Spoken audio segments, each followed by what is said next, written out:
Hey y'all, so we're here. I just wanted to come on camera and do my hair and chit chat, okay? Uh, mm. So, I washed my hair yesterday. I blew it out with this blow drying brush. And I mean, it works pretty good. I blew it out on low heat. I didn't want to blast my hair with the high heat, but it worked well on my daughter's hair. So I decided to try it. It dries pretty quick. So yeah, I don't want to do the wet hair styling anymore. I did that for years. So I'm just going to do the same style that I was doing. If you follow me on my other social medias, it's a dry, straight twist out. So I'm doing flat twist. I will be using my Lotta Body styling mousse. A little bit of oil. This is the oil that I have on hand. So I put it in my parts as well as a little bit after, you'll see, after I put the mousse in. So, yeah, woo! So is it okay if I just like kind of vent a little bit? But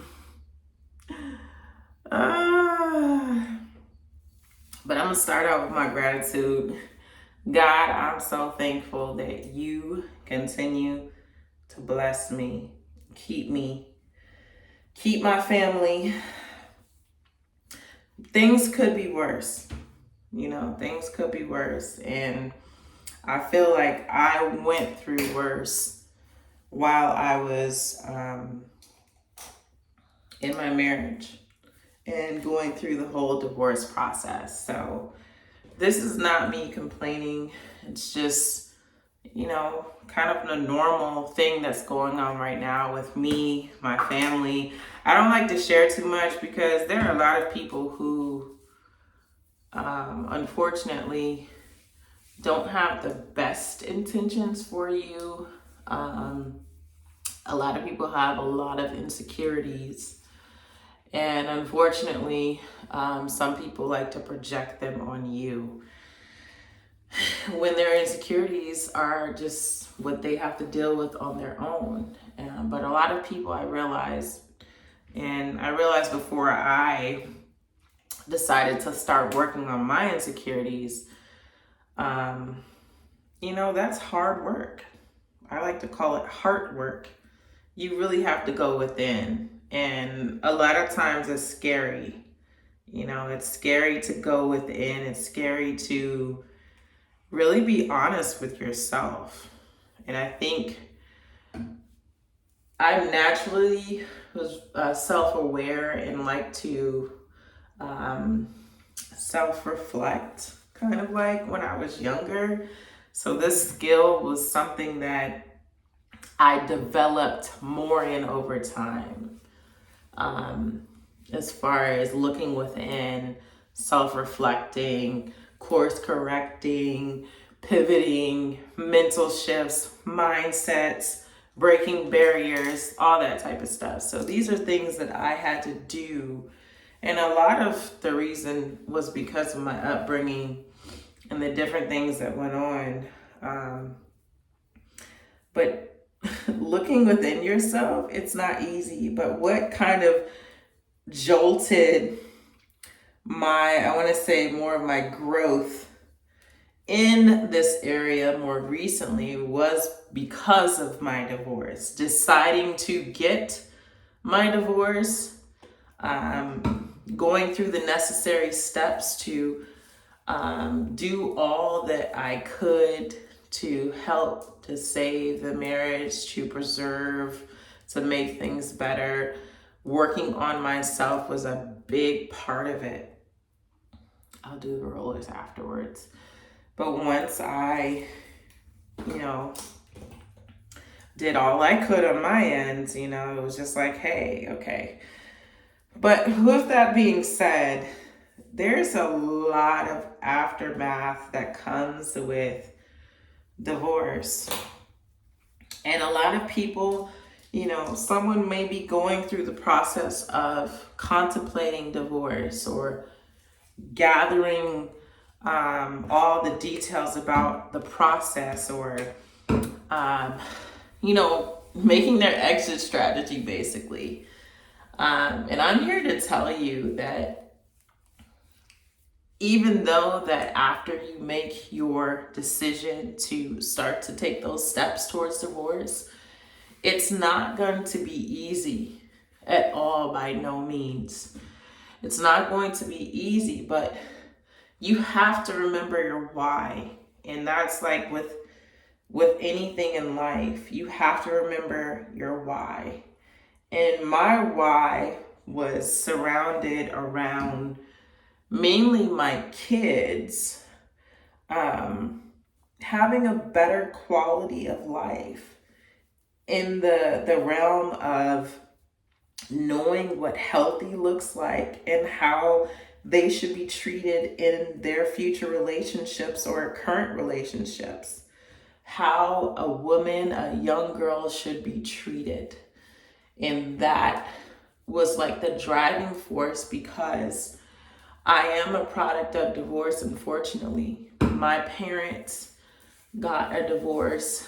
And, one day I'll write a book and kind of like go into more detail, because there was a lot.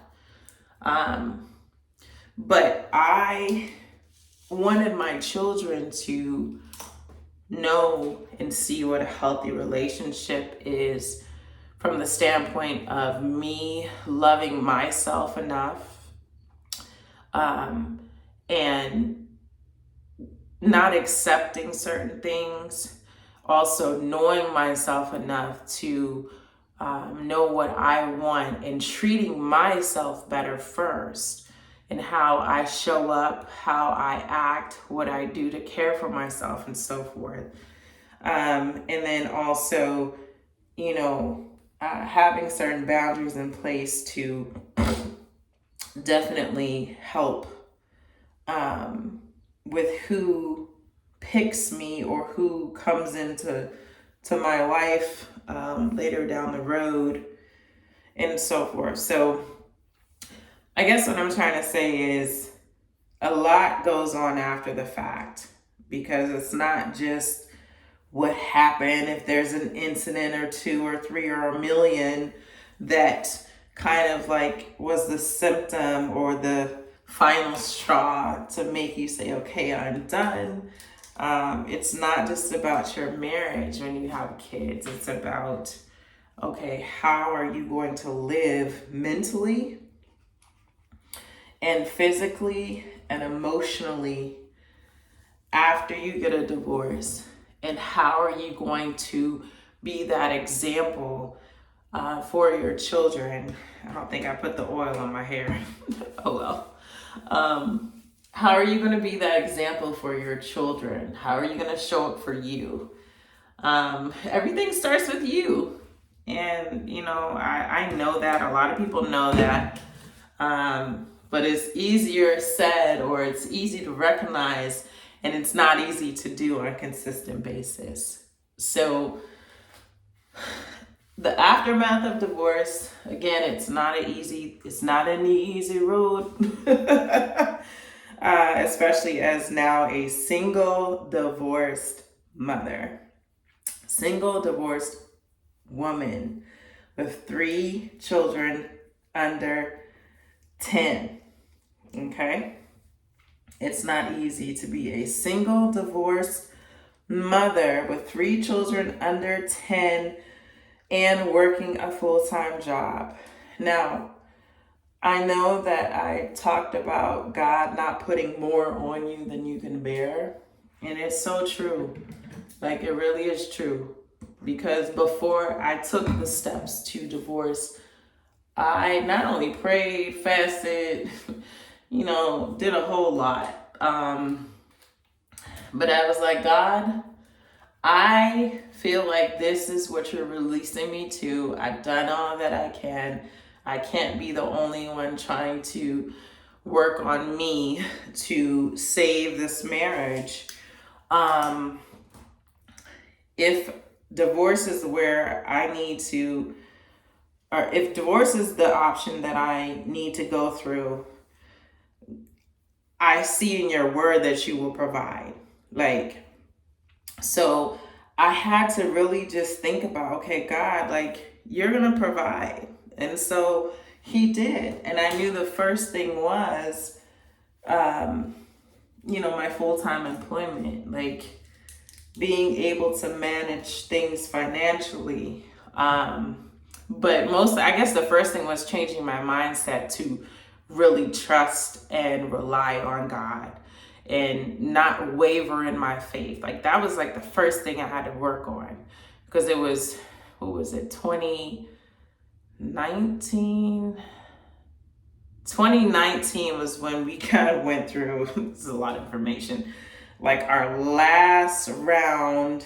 No, it wasn't even our last round, but I say last round of like intense therapy as a couple. Like this, we talking 8 straight months, like, of going into someone's office and sitting there. Matter of fact, while I had a newborn, trying to breastfeed my youngest and talk about our relationship and learn healthier strategies and habits. Like, it was a lot going on and still working. Okay. Like, I took 3 months off, but still was working. Okay.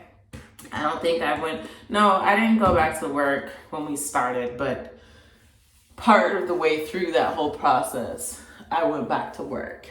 So it was a lot going on, and I'm bringing that up to say the process I had already started. Then 2020 comes. I felt like, okay, I've done all that I could. It's up to him to meet me where we need to be. Then the pandemic happened. And, things got shut down. We were like, whoa, what's going on? So basically what I'm trying to say is I had to decide, like, these are the mental shifts that I had, like my job literally closed. They were like, yeah, until further notice, you're going to be home. So I worked part-time at the time. I was working part-time. So I wasn't on nobody's salary. I wasn't getting paid if I did not go to work. And it was nerve-wracking because I was like, oh, I just went back to work. I think at the time, my ex-husband I just went back to work, and I think maybe 3 weeks later, that's when he lost his job. So I went back to work part-time because, I was the one that did the pickup and drop off and all the other things in between. I wanted to have a part-time schedule so I could be more available for my kids if need be. So, and plus at the time I was working as a fitness specialist. I forget my full title. Fitness specialist, group exercise instructor, and personal trainer. So I was helping to run a corporate fitness center, also teach classes, do like just a whole bunch of things in that fitness and nutrition space. And I loved it because at the time I was building and working my business or developing more in more classes so I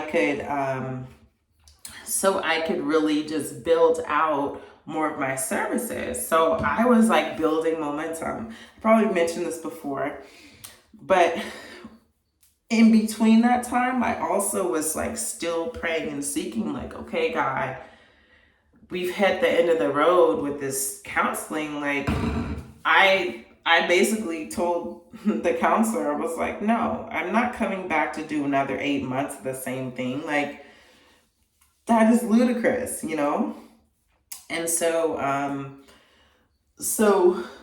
I said, no, I'm going to focus on me. I'm going to focus on the kids. So I literally would wake up because my ex-husband had to go. He had to wake up at like 4:30 to be to work at 5 a.m. or I can't remember, 5. He had to wake up at 5 a.m. to leave by 5:30, one of the two. But I literally would get up when he got up. I would stay up, then get the kids up. What else did I do? Have breakfast ready, their lunches, their bags are ready to go the night before. But I would be up from like 5:30 a.m. to midnight, sometimes 1 a.m. because once the kids went to sleep at 9:30, I was working on my business.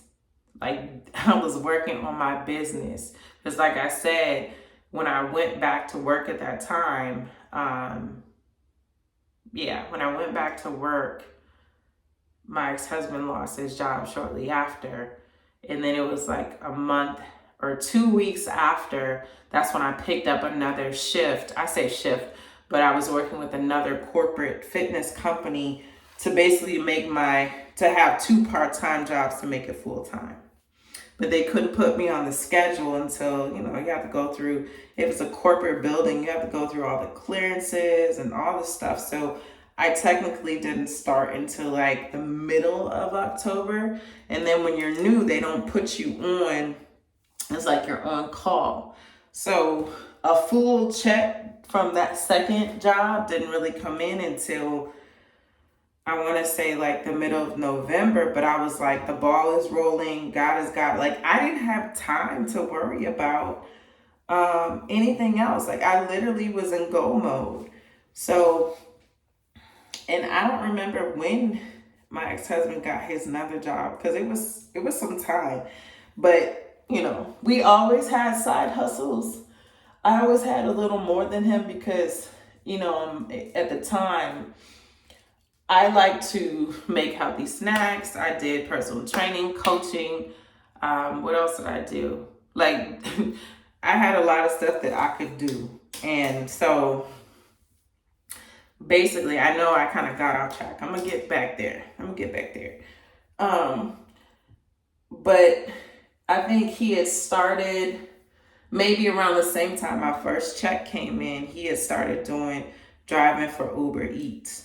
And, when he first started, it was just like, oh my gosh, you gone all day just to make this little bit amount, you know what I mean? But I didn't want to, strike it down because I said, God, you planted this seed. You led us to the person that gave us the connect to how to set things up. Like, it's going to work itself out. And then I was like, I already got the ball rolling with the second part-time. I still was coaching people on the side. I think at the time I had 3 clients. And I said, God, if I get to at least 5 consistently, like training 5 of them in a week, that's an extra, what was that going to be? Like an extra 300 or whatever, or something like that. But it was an extra nice chunk of change to cover something, so I was like, I already mapped it out. Like, I had things written out. I had the whole schedule, the school schedule. I was like, literally, I didn't have time for TV. I didn't have time for anything else. It was literally, I was in tunnel vision. So I was sharing all that so you guys kind of hear the backstory of what was going on. But the ball was also rolling with, this is time for my exit strategy. I need to start thinking of my exit strategy, even though I'm still working on me. I'm still, doing what I need to do. I still need to figure out, okay, if things don't change by the time I set this deadline, how am I going to be able to move? And so I started petitioning those questions to God in my prayer time. And then the pandemic happened. And I was like, okay, this is scary. We going through all the emotions. I think at that time, Did he get another job? No, I think I have the years mixed up. I think I have the time frames mixed up. Maybe he didn't lose his job yet. I don't remember. I don't know. No, he lost his job. He lost his job. Yeah, I'm sorry. But he got another one. He wasn't doing the Uber thing for as long. But even still, pandemic happens. I'm like, okay, cool. Like, we all up in this house. Like, this is going to definitely bring us closer together. God, I don't know what you're doing, but, I definitely have more time to focus on, the girls and, just really being a mom. But I was hurt because I said, God, like, I'm really trying to build momentum. This pizza's really big right now. I'm trying to build momentum on my business. And I think it was maybe once I had to go back and forth with the whole unemployment and just trying to like settle that down. It wasn't too much long after when a family member was like, hey, why don't you just train me virtual? And I said, you know what? Let me take my business online. I'm basically free from my job because everything shut down. They can't pay me. So I was like, let me take this online. And so that's how things started. Then, other opportunities started coming from that. So when I was like, okay, God, you going to take care of me once this divorce is final, or, if I decide divorce, I already saw the proof. Like, I saw how he took care of us in the midst of all those transitions, through every child, through every, job loss or cut hours. Like, God was already providing in the midst of everything. So I knew, yes, it's scary. It's on a different level when you divorce. But I was like, God, you was taking care of before. Like, why you want to stop now? We still believe in you. You know what I mean? So that was like my mindset. I developed that mindset even more when I continued to work on myself, when I continued to, spend time with God, put God first, do everything I could. That mindset was like cemented in. And so now getting back to what I started to talk about was, things not being easy after the fact. But I knew that healthy, first of all, my why of my girls seeing healthy relationship, healthy mother, them seeing me in a better place. And also just really going after the goals and dreams that I feel like God has purposed me with while I'm here. Them seeing that and seeing that you can still survive and thrive in spite of, like, that was more important for me than to be stuck in, a relationship that was not getting better, that was toxic, that continued to get worse. So the days, like, for example, this morning, it's like, you still have to support your kids emotionally. You have to help them through the process. Like I said before, it starts with, I don't know why it seems dark. It starts with you. Like, it starts with how you care for you. Everything starts with you. And it's just like, it's frustrating. Like, I was very frustrated this morning because I feel like chaos always breaks out when it's time for them to get in the car, And it's draining, it's irritating because it's just you.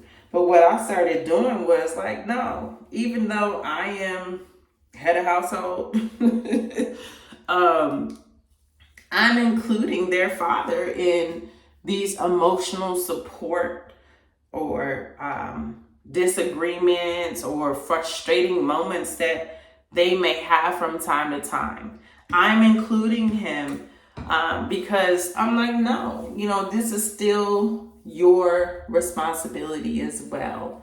And I think what was holding me back for a while of trying to include him all the time was because I felt like, you know, it's like my pride in a way, like, no, I want them to respect me because they're in my house. I want them to hear from me, da da da da da. And I was like, wait a minute, this is stressing me out. You know, this is too much. No, why am I doing this all by myself? And so even though like we kind of have different approaches, you know, them seeing that we are on the same page, it helps to calm some of the, I guess, reoccurrences down. And yes, they are growing and trying to figure out their own emotions and things like that, which we are getting other help for. So, you know, I said all that to say, like, although I was frustrated and, you know, felt like, oh, like, why do I have to go through this? You know, like, I already decided the divorce, like, it should be done, you know, with this back and forth and this, you know, all these emotions. But at the same time, it's like, you can't turn an on and off switch to how your children are dealing with it. You really can only focus on you and how you need to govern yourself accordingly, like they say in church, to make sure you are present and available for them. I'm almost done. Usually it takes me like 20 minutes at the most to do all this, but I'm talking, so it's taking me a little longer. But I think we're still on time track. But I mentioned all this to kind of vent, but also to share with you. Don't forget why. Don't forget your why. Not that you want to bring up old trauma and just live in the past, but your why should supersede any frustration that you have now that you are a single, divorced person. I'm really talking to the moms. Okay, all of that should be superseded by your why you did it. Because I definitely did my homework as far as working on myself, exhausting all options before I pulled the plug, okay, as far as my marriage is concerned. So I know that I did all I could. So remember your why and really just do things that really fill you back up. Like, don't stay in that frustrated, like kind of depressed state thinking about, oh, it's just me, why I have to deal with this. Like, no, that's why I'm doing my hair right now. And after I do my hair, I'm doing my makeup and I'm focusing on the positives. I'm focusing on the peace that I have mentally now, that I am divorced. I don't have to worry about, I'm going to tell all my business. I don't have to worry about trying to decipher and decode what the truth is. You get what I'm saying? I don't have to do all that. You know, it's over with. You know, I don't have to be in a mental prison. Like, that's what it felt like.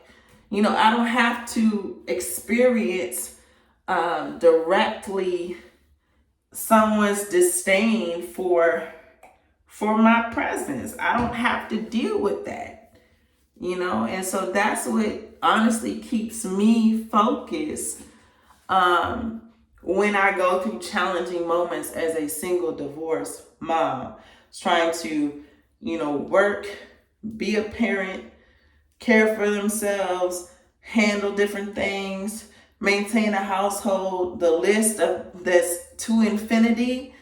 No, that's what I rest in, is knowing that I can come back home and have peace. Knowing that God bless me where I'm able to work from home right now. Where it is frustrating because, you know, I'm not going to say all that, but it's frustrating to a certain point, because I do pick up and drop off when it comes to their extracurriculars, and also when it comes, I mean, let me not say it like that. I'm the main person that does it. and I know it's not going to always be like this, where it is frustrating moments in that process, because I want my time, and I know the kids want to be able to be with him on the weekday, but that's not an option right now. And it's frustrating, but I'm not going to let it get me down.